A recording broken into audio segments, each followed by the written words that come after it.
दोस्तों नमस्कार, मेरा नाम है कुलदीप कुमार और आप देख रहे हैं युवा दस्तक। युवा दस्तक पे आज हमारे साथ है मालती। मालती कहती है कि लोग हमारे गांव में लड़के और लड़कियों में भेदभाव करते हैं, लेकिन मैं ये भेदभाव ख़त्म करना चाहती हूँ। लोग कहते हैं लड़कियां कुछ नहीं कर सकती, मैं कहती हूँ लड़की सब कुछ कर सकती है। तमाम संघर्षों के बावजूद मैं पढ़ना चाहती हूँ और पढ़ाई कर रही हूँ। बीए फर्स्ट ईयर तक पढ़ाई कर लिया है। तमाम चुनौतियाँ हैं घर में, लेकिन मालती अपनी पढ़ाई के लिए सिलाई करती है। उस सिलाई करके अपनी पढ़ाई को जारी रखते हुए समाज को बताना चाहती है कि लड़कियां किसी से कम नहीं हैं और हम वो सब काम कर सकते हैं जो लड़के कर सकते हैं। इस भेदभाव को ख़त्म करने के लिए, भारत के संविधान में दिए अधिकारों को पाने के लिए मालती अपने गांव में संघर्ष कर रही है और आज युवा दस्तक पे हमारे साथ जुड़ी है। हम मालती का स्वागत करते हैं और मालती से जानेंगे उनके संघर्ष की कहानी कि वो किस तरीके से संघर्ष को शुरू किया है, कैसे उनका बचपन बीता है और अभी वो क्या काम कर रही हैं और कैसे युवाओं के लिए प्रेरणा बन रही है। मालती, आपका स्वागत है। आप अपना परिचय बताइए। नमस्ते सर। जी। मेरा नाम मालती है और मेरे गांव का नाम मलकपुरा है। मेरे पिताजी का नाम श्री राजेंद्र बाबू है और मेरी माता का नाम श्रीमती संतोषी देवी है।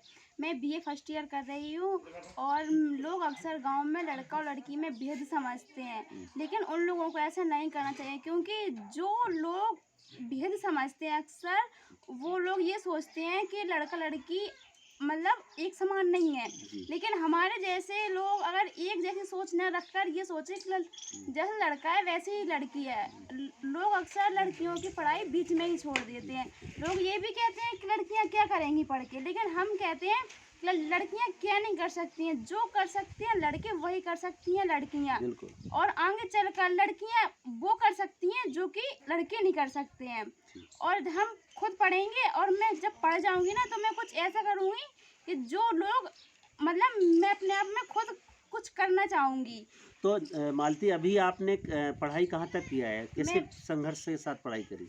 मेरे पिताजी मजदूरी करके हम लोगों को पढ़ाते हैं और बड़ी मुश्किल में गांव में लोग अक्सर ऐसे ही मजदूरी करके बच्चों को पढ़ाते हैं। और मैं भी कभी कभी सिलाई करती हूँ। जी। मैं खुद सिलाई करके मैं अपनी खुद फीस भरती हूँ स्कूल की। तो मालती अपने संघर्ष की बात बता रही हैं और वो बोल रही हैं कि स्कूल की फ़ीस भरने के लिए भी अगर घर में पैसे नहीं होते, तो मालती ने सिलाई करना शुरू किया और सिलाई करके वो पैसे भी कमा लेती है, स्कूल की फ़ीस भी भर देती है, लेकिन पढ़ाई नहीं छोड़ रही है। उसका सपना है कि मुझे पढ़ना है और समाज को जवाब भी देना है, क्योंकि समाज बोलता है लड़कियां कुछ नहीं कर सकती हैं।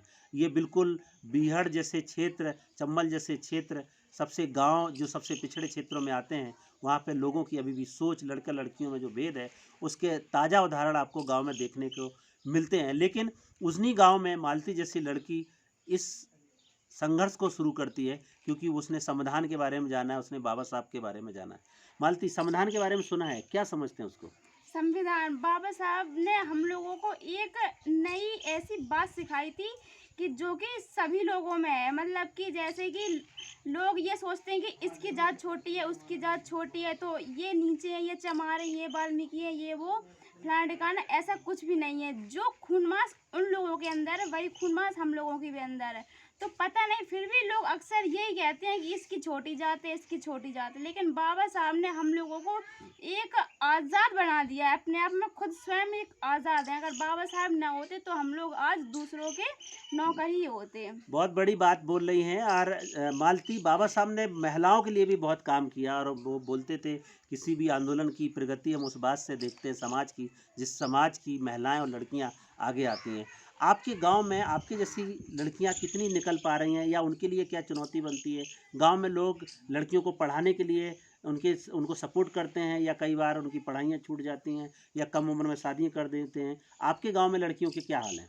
हमारे गांव में कोई कोई तो बस खेतों में काम करते, घर वाले बोलते हैं पढ़कर क्या करना है, और बाल्य अवस्था में उनकी 8वीं 9वीं क्लास में ही उनकी शादी कर देते हैं।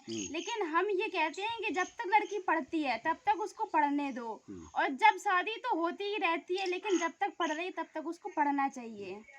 तो आपको बहुत सारे युवा लड़कियां, लड़के आपको युवा दस्तक पे देख रहे हैं, आपका इस इंटरव्यू को सुन रहे हैं, लाइव देख रहे हैं।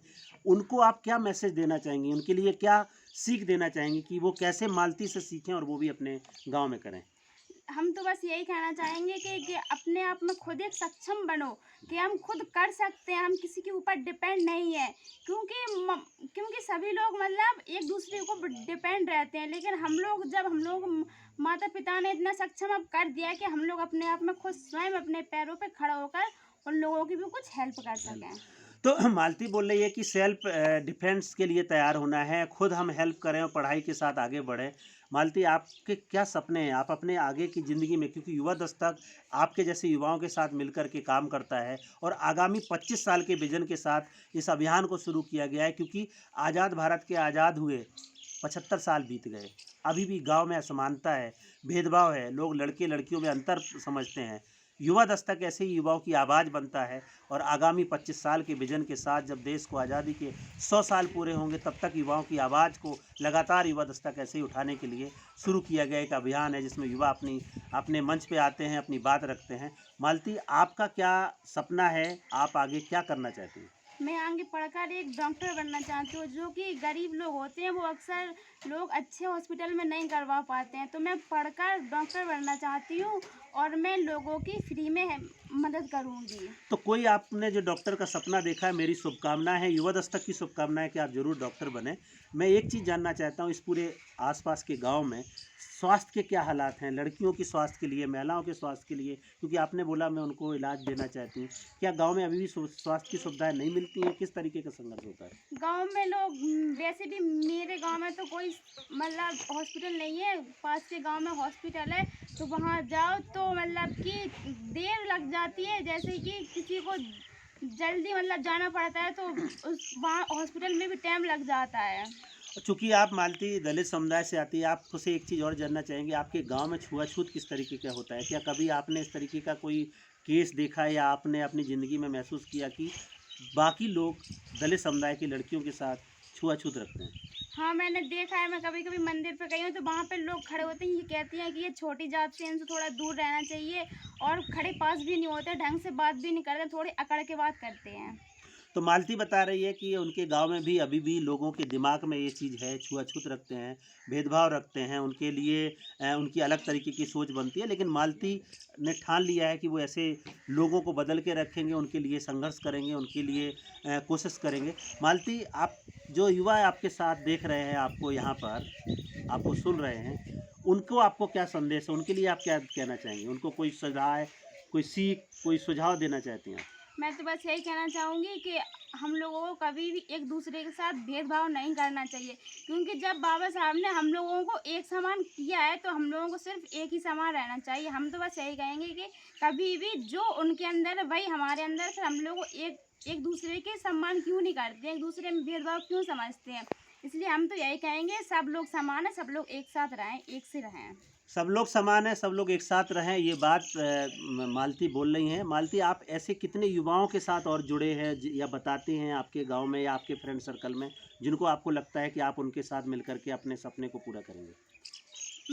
मेरा भैया है, जो मतलब सतवन भैया हैं, वो हम लोगों को बताते हैं जी। कि मतलब कि किसी में भी भेद नहीं करना चाहिए। लेकिन जो लोग भेद करते हैं तो उनसे कुछ कहो तो वो लोग ये कहते हैं कि तुम्हें क्या है, तुम छोटी जात से हो, तुम छोटी जात से हो, हम लोग जैसा करते हैं हम लोगों को वैसा ही करने दो। तो ये मालती थी जो अपने संघर्ष को बता रही थी। शुरुआत उन्होंने अपनी शिक्षा से किया, अपने संघर्षों से किया, लगातार वो अभी भी अपने गांव में इस काम को जारी रखे हैं। आज युवा दस्तक पर मालती आई और उन्होंने चर्चा किया। हमारी शुभकामना है कि मालती अपने सपने को ज़रूर पूरा करें और वो अपने डॉक्टर की पढ़ाई को पूरा कर सके। आज युवा दस्तक पे मालती ने अपनी संघर्ष को साझा किया। हम रोज़ ऐसे युवाओं के साथ बात करते हैं जो अपने संघर्ष और सपने के लिए लगातार जूझते हैं। अब लगातार युवा दस्तक पे ऐसे ही युवाओं को सुन पाएंगे। आज की कहानी, आज की चर्चा में इतना ही। कल फिर मिलेंगे किसी युवा साथी के साथ। तब तक के लिए नमस्कार, जय भीम, जय संविधान। देखते रहें युवा दस्तक।